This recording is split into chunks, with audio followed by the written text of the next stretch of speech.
So let's talk about manifesting success, especially when life feels intense, when everything seems to be shifting. Most people approach manifesting in a way that's kind of like an athlete preparing for competition. They visualize the goal.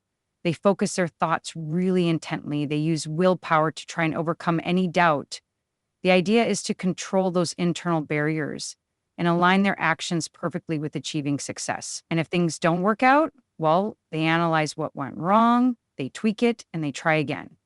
Now, this method, it's effective in certain situations, but it really makes two big assumptions. First, it assumes life is relatively stable. Like you're not currently dealing with major life stressors, things like a death, a divorce, a significant illness, or a job loss, all hitting at once. And second, it assumes the world around you pretty much stays the same, that the external conditions, like the timing, the environment you're in, your support systems, they all remain steady and predictable.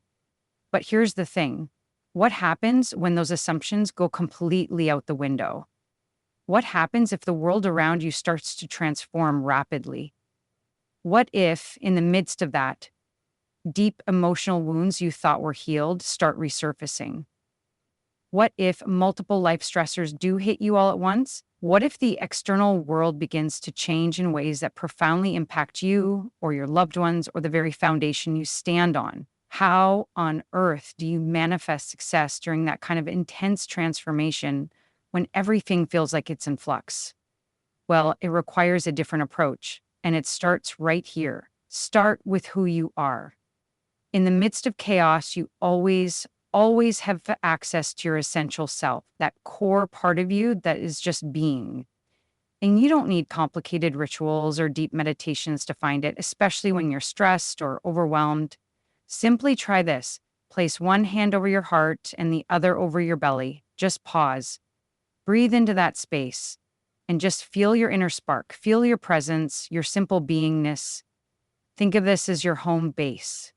When life gets incredibly overwhelming, you can always return to this center, this calm point within you. Next, remember this. You are more intuitive than you realize. We all have an inner knowing. It's that intuition, that gut feeling, that whisper that often gets drowned out when our logic or our fear is shouting loudly. You don't actually need to build intuition like it's some muscle you don't have yet. You just need to practice stopping talking over it. When you feel something is true for you, even if it doesn't make immediate logical sense, try trusting it. You can figure out the details, the how to later. Like any skill, listening to that inner voice, that intuition, it improves significantly with time and practice. This is about empowering yourself by actually listening to your inner voice, even when it seems to contradict the loud, rational thoughts in your head. Now, manifesting in times of transformation, it's not a race. It's much more like a process, something organic, like baking bread or making a delicate pastry. This leads to the question, are you in or are you out? Sometimes the very best next step you can possibly take is to pause, to step back, to let things rise, to rest, to allow things to come together behind the scenes in ways you can't force. Take time to reflect, to integrate what's happening, or to simply heal. But then there are other times when you absolutely need to lean in more fully. To become an activist, an advocate, maybe an organizer, to actively move things forward in the external world. Success here comes from having that inner wisdom, that knowing of when to step back and when to step forward. It's a rhythm. And finally, let's talk about checking your layer. It helps to realize that we live within multiple energetic layers simultaneously, all operating at different speeds and with different purposes. There's the world layer, things like the seasons, nature's cycles. There's the political layer, governance, laws, national and global systems. There's your lived layer, your daily life, your work, your relationships, your hobbies. And then there's your internal layer, your inner world, your emotions, your healing journey, your personal growth. These layers often clash or sometimes wonderfully support one another. The key to manifesting success during these times is aligning your manifesting efforts with the layer your specific project or goal actually lives in.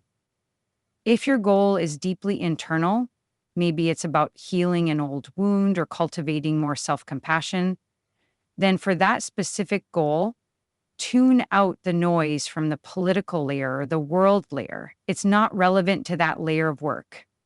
But if your goal is external, maybe it's launching a project out in the world, starting a movement, then don't get bogged down endlessly by internal doubts or global issues that aren't directly the focus of that external layer you're working in. Think of it like surfing. You're not trying to control all the waves out there in the ocean. You choose the wave, the layer that will carry your specific goal forward right now. Ride that wave, align your energy with that layer's rhythm, and let that carry you towards success in these transformative times. It's a different kind of manifesting, one built for navigating change.